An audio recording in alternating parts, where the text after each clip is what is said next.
Are you really saying Khabib will always be better than Islam no matter what? Then shut the fuck up real quick, first off. And second off, get the hell out of this video if that's what you think. I'm recording this video after Islam just defeated JDM to win the welterweight belt, and now he's a 2-division champion. Khabib was only the lightweight champion, and he defended his belt, what, 3 times? He was out with an injury for a long time. That really, hindered his career, but still, even if that injury didn't happen, I don't think he would be doing what Islam has been doing. I don't think he would ever accomplish what Islam accomplished. Please, if you are thinking Khabib is still better than Islam and Islam will never surpass him, please tell me why. We can just go over their wins real quick in the UFC here, and I'll show you exactly why Islam is better than Khabib. Yes, Islam has a loss against a guy no one really knows. After that guy beat Islam, I can't even remember his name. He didn't win a fight since Islam. Okay, so that was just a hiccup in Islam's career. Since then, win. I don't think Khabib is shit. I don't think shit of Khabib.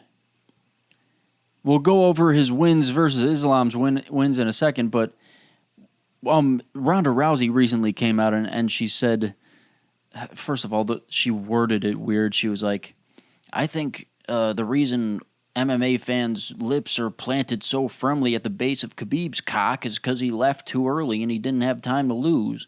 He didn't give himself a chance to lose. I don't think Khabib is one of the greatest. He's nowhere near my GOAT talk. He's maybe top 30, and maybe he's like 30th on that list. But I don't think shit of Khabib. Ronda was just making like weird assumptions. It's almost not even worth like analyzing what she said on that podcast with Bert Kreischer, because she said some crazy shit. So let's go over Khabib's wins versus Islam's wins, and I'm going to count all of the decent to great wins that each man had. Khabib versus Islam. And I'm going to be honest, I didn't really go through their wins before I started recording this video, so I might get surprised here. But from what I remember, like, Khabib's resume is nothing compared to Islam's, especially now after Islam won the belt. Rafael dos Anjos. Khabib's first decent win, that's 1. Second decent win, Michael Johnson. I'm counting Michael Johnson. That's 2. Edson Barboza, 3. Al Iaquinta, 4. Conor McGregor, 5. Dustin Poirier, 6. Justin Gaethje, 7. That's 7 decent wins for Khabib. And honestly, like, the real impressive wins came right at the end of his career. Conor McGregor, Dustin Poirier, Justin Gaethje. And Conor McGregor was the only guy to win a round against Khabib. That's one thing. Like, everybody says, oh yeah, Khabib never lost a round. He lost a round against Conor, and that is an impressive stat to have, that you never lost a round except for 1 in your career. But still, like, dude, you cut it off short as fuck. How old is Khabib now? How old is this man right now? 37. He retired in 2020 when he was 32, right? I promised my mother, brother, that I would retire after this fight, after my father died. That was a terrible fucking impression. 2 wins after Islam's hiccup of a loss against Adriano Martins was his name. That's the guy who defeated Islam in a fluke win. So second win after that, Nick Lentz. I'm going to count that as a decent win. That guy was decent back in the day, from what I remember. That's 1. 2, Arman Sarukian. That fight that apparently was close. I honestly didn't watch that fight. But that's 2 decent wins. Drew Dober, 3 decent wins. Thiago Moises, 4.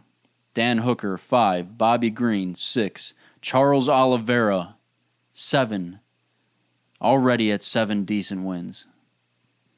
Alexander Volkanovski, 8. Close fight. Good fight.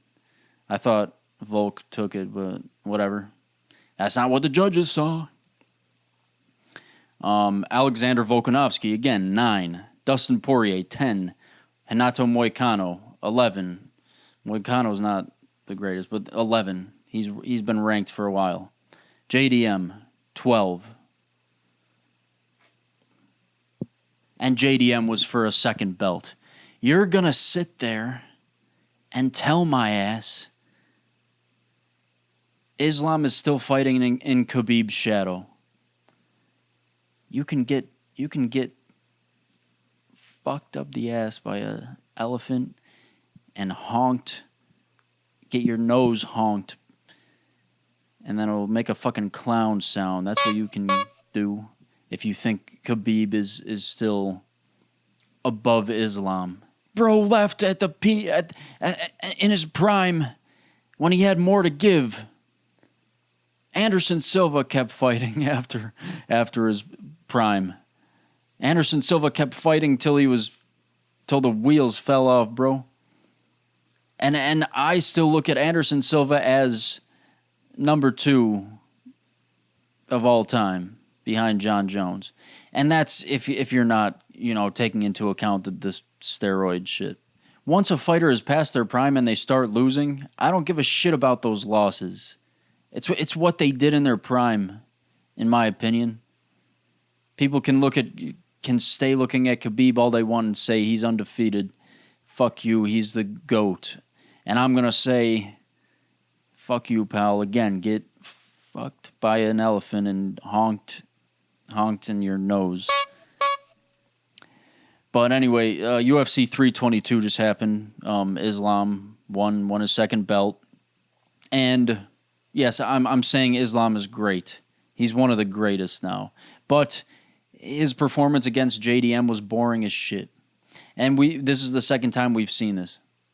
An exciting fighter in Islam going into a high stakes fight and just taking his opponent down and just keeping him down. In my opinion, not doing a lot to cause damage. Yes, he was working towards submissions, and JDM did a good job at defending the submissions, making sure he wasn't submitted by Islam, but I just feel like Islam could have done more. Am I wrong in thinking that? I feel like he was doing just enough for the ref to not stand them up. Khamzat Chimaev did this against DDP. It's like these guys just go into it thinking, okay, brother, I have to win this. I need to make sure I win this. Let me just be careful. Let me play it safe and take opponent down and just get to round 5 and get the belt. Like, come on, bitch. Fighters that do that, yes. Okay, he won a second belt. This is the second belt thing. Maybe that's the only time this is I'll give you a pass. With Khamzat, dude, these guys better come back in their next fights and put on crazy performances, because once you're champion, once you're a double champ, if you come back and put on that kind of performance again after that, you're not going to gain any more fans. Buzz comes from exciting finishes, really good performances, exciting performances. You're not doing shit for yourself if you're putting on performances like Khamzat and Islam did. Yes, they were impressive, dominating. Everybody's saying it. Yeah, it was really a really dominant performance, but it was boring as shit. In the if you're in the UFC, you got into the UFC because you want to hurt your opponents, you want to finish fights. In my opinion, these guys weren't trying hard enough to finish the fights. And yeah, who am I to say that, right? But it's just what I saw, and it's what I really think. Those were some bullshit performances, and I'm even more pissed, even above these guys. I'm even more pissed at Valentina Shevchenko and her performance against who was the bitch? Zhang Weili. God damn it, man. I picked Zhang Weili for that fight, and I wanted Zhang Weili to put an end to Valentina Shevchenko's string of bullshit fights. Valentina Shevchenko is bullshit now, and I don't give a damn. Yeah, Valentina, you're a nice girl. Yeah, whatever. Yeah, you dance really well. You're fucking weird. Yeah, there you go. I'll give it to you. Chael Sonnen has beef with Valentina Shevchenko, and it's valid. His beef with Valentina Shevchenko is valid. Chael Sonnen says she has the record for most co-main events fighting for a title, and it's not even close. Number 2 is like... Chael never uses the word like, by the way. But Chael Sonnen, pointed out that she has fought the most title fights in co-main events. What does that tell you about where Valentina Shevchenko is right now? It tells you she's become a boring as shit fighter that just wants to play it safe and hold on to the belt. She just wants to hold on to that belt for as long as she can. She wants to make it to 40 years old still holding on to that belt. She got beat by Alexa Grasso. She couldn't fucking handle that loss. She handles losses so terribly. She handled the loss against Amanda Nunes terribly. She can't have that happen again. She just wants to take her opponents down and just hold them down.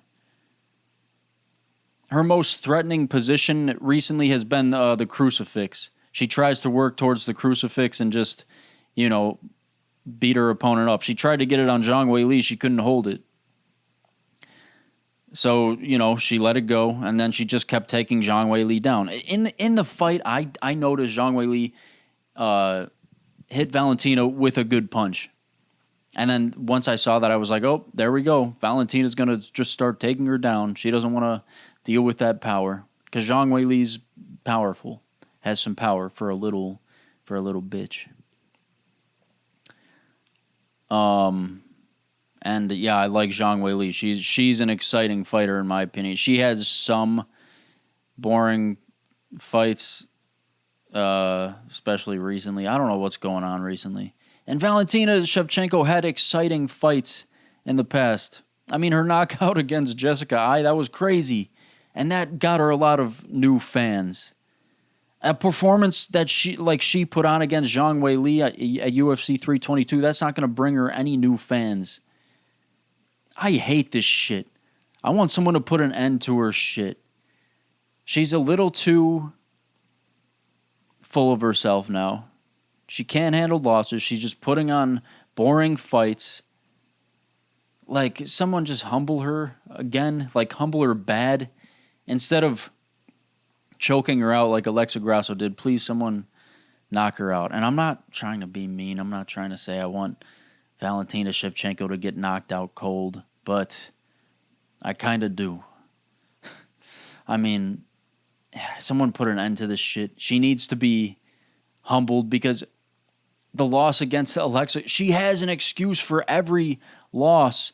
And the only losses she's faced were, again, Amanda Nunes and Alexa Grasso. She has an excuse for every loss. She says the loss against Alexa Grasso, she doesn't. I don't even think she refers to it as a loss. She says it was. She just always refers to it as like, I made little mistake in fight, and that will cost you the fight if you make little mistake. She'll never say she can't say I lost to Alexa Grasso. I guarantee you, if anyone asked her to say, Valentina, can you say I lost to Alexa Grasso? She wouldn't say it. She would say, oh, well, see, that's fight. I made little mistake, and that cost me the fight. I would not say I lost. Like, oh, my God. I'm sure she's a nice girl. I don't want to be a dick, but I don't know, dude. I just, like, come on, dude. All the rest of the fights on UFC 322 were fucking amazing leading up to the co-main and main event. And then it was just some bullshit. Once you get the belt, once you get everything you want,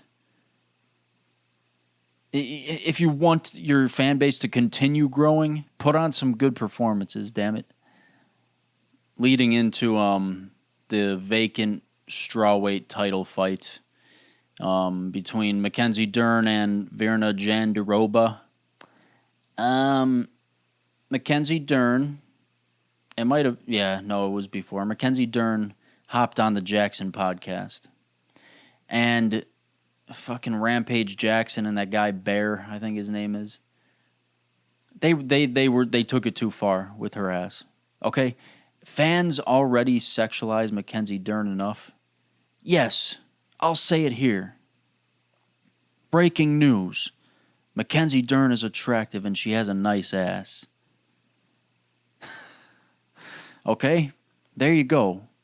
I said it. Everybody knows it. Everybody thinks it. When you invite someone like Mackenzie Dern, who's also an amazing jiu-jitsu practitioner and also an amazing fighter, her stand-up is like up and down. She'll go into a fight and show like really good stand-up, and then the next fight it'll be sloppy as fuck. But when you have someone like her who's a good fighter, good jiu-jitsu practitioner, and you invite them on your podcast, talk about their fucking fighting career. Don't talk about how you think she's hot or some shit like that.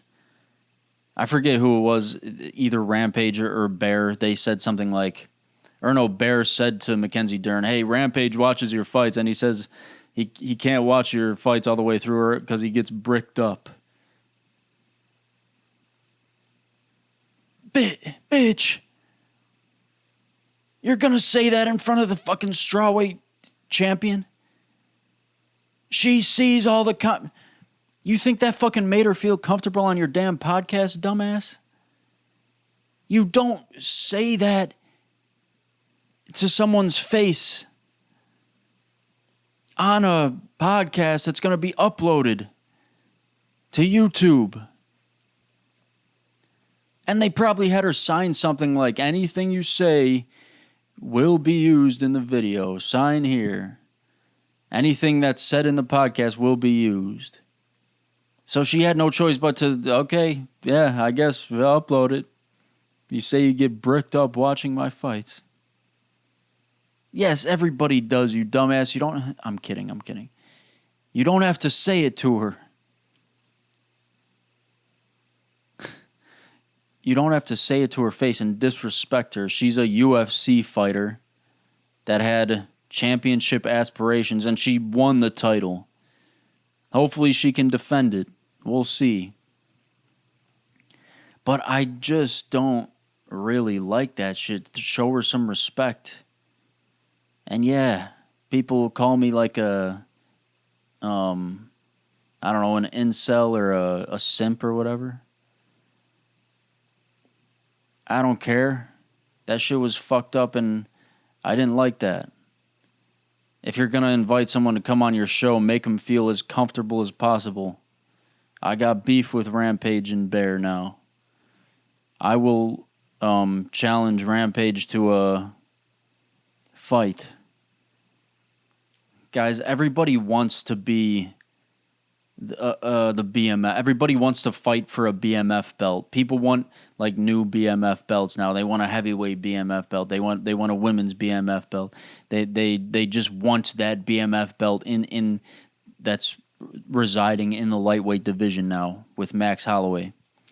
Everybody wants to be a BMF. What really qualifies a BMF? Okay, who fought for the BMF belt? Dustin Poirier, BMF.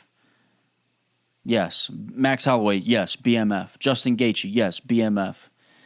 The least BMF of the people that fought for the BMF belt are probably Jorge Masvidal and Nate Diaz. They're probably the least BMF of everyone that's fought for the belt. And they were the ones that it was made for.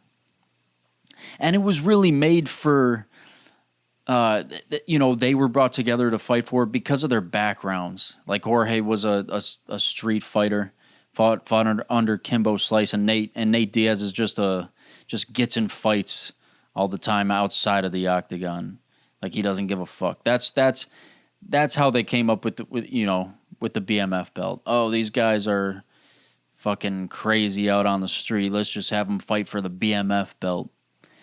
But since then, it evolved into something different. A BMF is someone that accepts the toughest fights without blinking a damn eye. Hey, you want to fight this motherfucker that's on a 5-fight win streak, knocked out all his opponents? Yes, let's fight. That's a BMF. A BMF is someone that steps into the octagon and wants to put on a performance every fight, that wants to get the finish every fight. Not like, these guys that are just taking their opponents down and holding them down.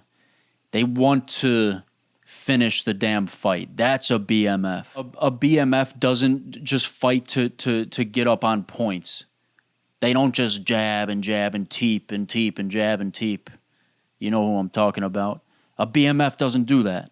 A BMF does not want to win just on points. A BMF has to be established as a BMF.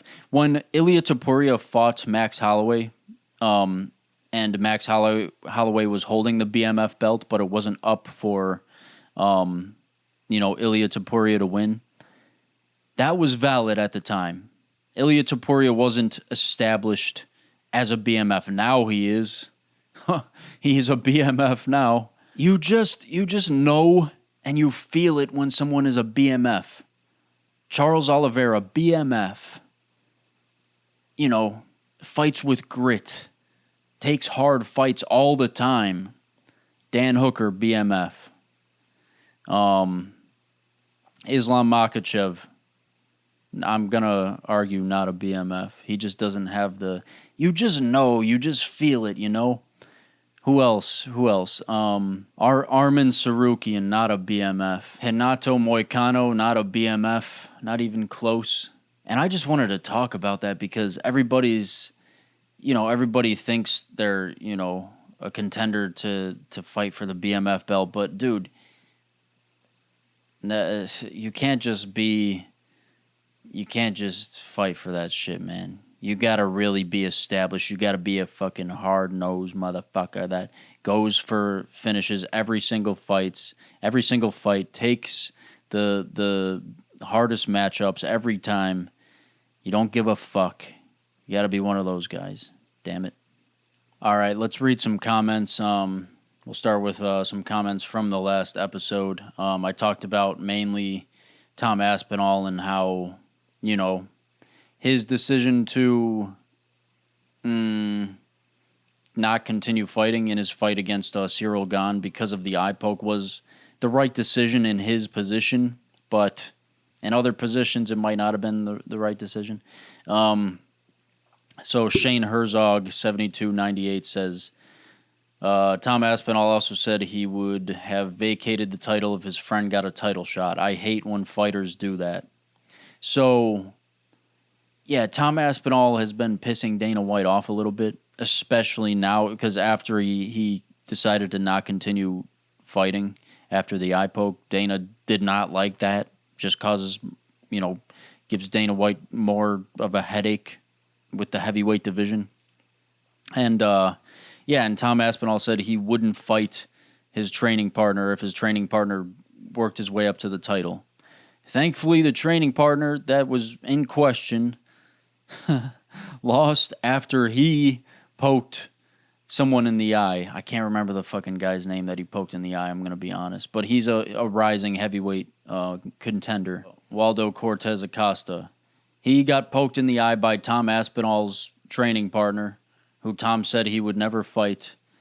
And his training partner's name is Ante Delija. And Ante Delija said after Tom got poked in the eye, he said that he's never poked someone in the eye, and he never will in his career. Next fight, it happens. He pokes Waldo Cortez Acosta in the eye. And I was going into this fight just hoping Ante Delija would lose. One, because he's Tom Aspinall's training partner, and I want to see Tom Aspinall first defend his belt finally, and then second, continue to defend it and not have Ante Delija get in the way of everything. So I was going into this fight, Waldo Cortez Acosta versus Ante Delija. I was hoping, oh, please, Waldo, please knock this guy out, please. One, because of that, like I said, and two, because Ante Delija has a third nipple, dude, and every time I look at him, I just see that third nipple, bro. I can't fucking help it. Oh, God, I'm sorry, bro. I'm sorry, Mr. Delija, but every time I see you, man, I just can't stop thinking of that third nipple, and it just grosses me out. I'm just like, that's just what I think, dude. And yes, I could keep that thought to myself, because it would be nicer to keep it to myself and not let it out. But, dude, I don't know, man. This is a space for MMA discussions, and, dude, I just can't help it, dude. I'm going to just say it. I wanted you to lose because of that third nipple. And fuck. I'm sorry, bro. I'm really sorry. But also I wanted to see the heavyweight division continue on. So after he poked Waldo Cortez Acosta in the eye, I was like, fuck. This is going to be a no contest, or I don't know, some bullshit's going to happen. Waldo decided to continue the fight. I was like, shit. Is Ante Delija going to win this fight because of this eye poke now? Waldo Cortez Acosta knocks out Mr. Delija. I was fucking hype. I was like, fuck yeah! And it's a weird thing because, you know, the whole, it's a weird, like, to script this this is like a scripted story. The fact that Delija's teammate got poked in the eye, couldn't continue in a championship fight. He says he never poked anyone. The guy pokes the guy in the eye in his next fight, loses by knockout. It's such a crazy script, man. And yeah, I agree with Shane Herzog here. I hate when fighters don't want to fight their friends. And I'm glad, you know, someone took care of Ante Delija so that Tom Aspinall has at least a bit more time with the belt, and I hope he gets to defend it soon. Another one from Shane Herzog 7298 says, I'll give it to you, man. The race baiting nowadays is ridiculous. People literally take everything to race anymore, and it's pathetic. In my opinion, people who do that are legit looking for any little reason to take things there, so I feel you on that. So he's, in my last episode, I talked about how I made a clip about Francis Ngannou and how I was just questioning whether or not Francis is hard to work with because of everything Dana White has said in the past, and now what Francis is doing with the PFL after only fighting for them once and then kind of like leaving them on red in real life, though. I mean, that's basically kind of what he's doing with the PFL. And Don Davis has been, you know, pissed with Francis now. So Francis is just pissing off every promoter he works with. I was just questioning, is he actually hard to work with? And since then, news came out. Dana White talked about how Francis was damn near physically, I don't know if you could call it physical assault, but physically, he grabbed Dana White by the collar a few times, Dana White said on the Flagrant podcast. He said Francis grabbed Mick Maynard, I think it was, by the collar. And then, another UFC employee came out and said Francis made people feel uncomfortable in the workplace, shit like that.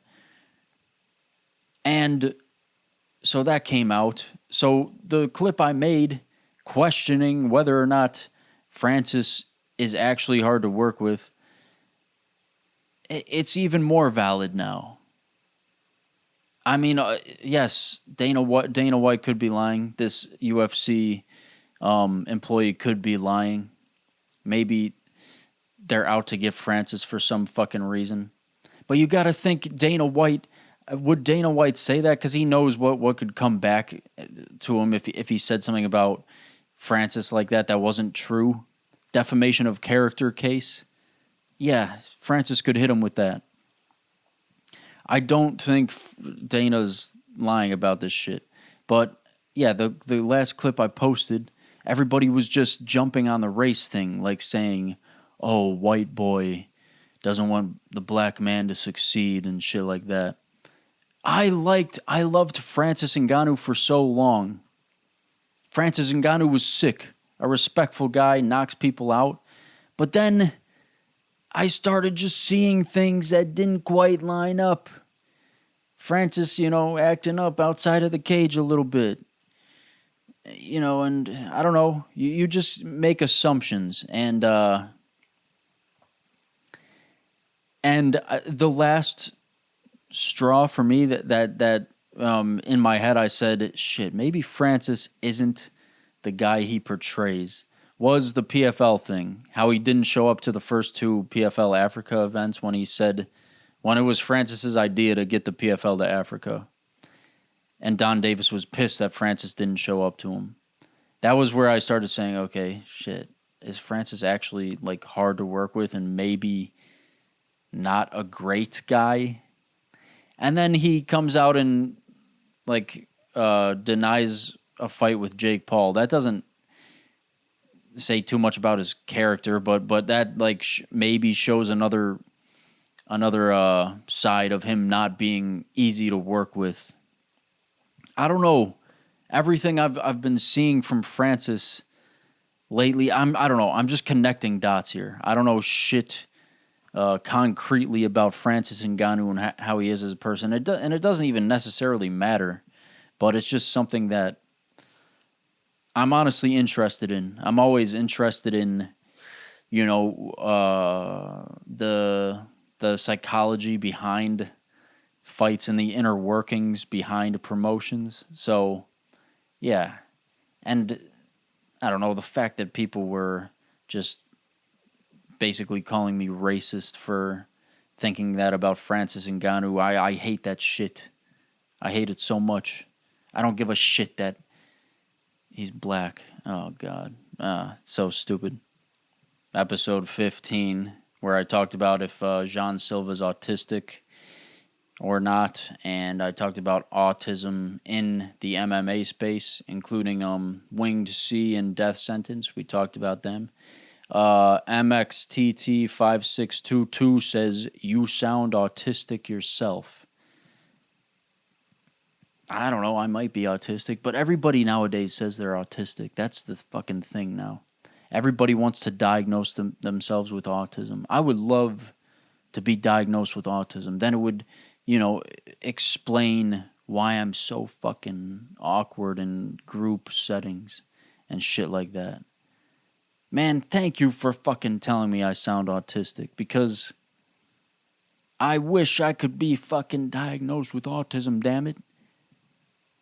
If I don't, living without an autism diagnosis and having nothing to pin my awkwardness on sucks ass, man. You don't know what the fuck I'm dealing with, man. Here's a comment from a clip I posted a while back. The clip was about how I hate when, fighters hug their opponents right after they knock out or TKO them. Like literally 5 seconds after it happens, they go up and hug them. I hate that shit, and I was just talking about that. And this guy says, bro, what?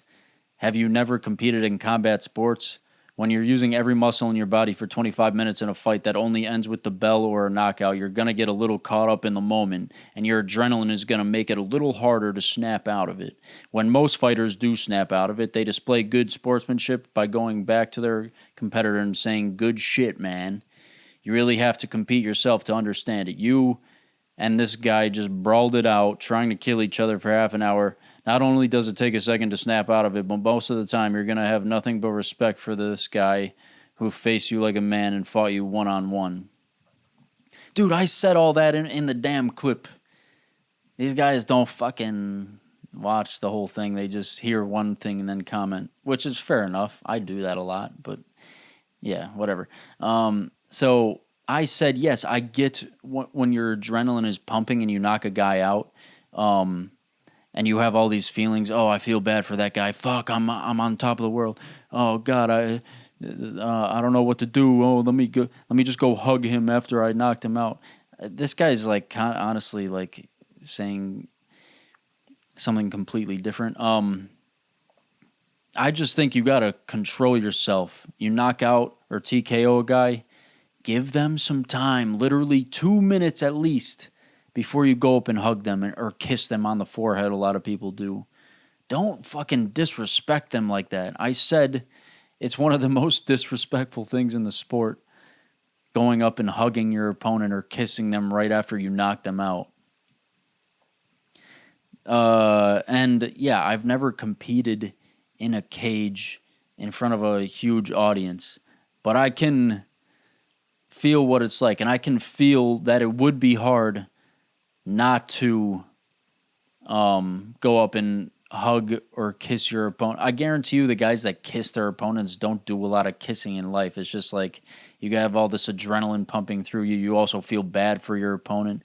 You want to do something drastic, so you kiss them after you knock them out. I understand all that shit, but you got to control yourself. You have to fucking take a second, realize your opponent wouldn't like you to go up and kiss them or hug them after you're the guy that knocked them out unconscious. They wouldn't like that. Give them some time. I just hate seeing that, and I know a lot of other people do. I know a lot of other people think that shit's annoying as fuck. All right, guys, thanks for watching this episode. Tune in for more. Subscribe. Ding that notification bell. I'm waiting for you to do it right now. Hit that subscribe button. Hit that like button so I know you like the damn video. And I post these every other week. And we'll have some fun discussing what's going on in the MMA world. And maybe just bring up some old topics from the MMA world, because I just talk about what's been on my mind lately. Have a good one. Subscribe, like, ding the notification bell. See ya.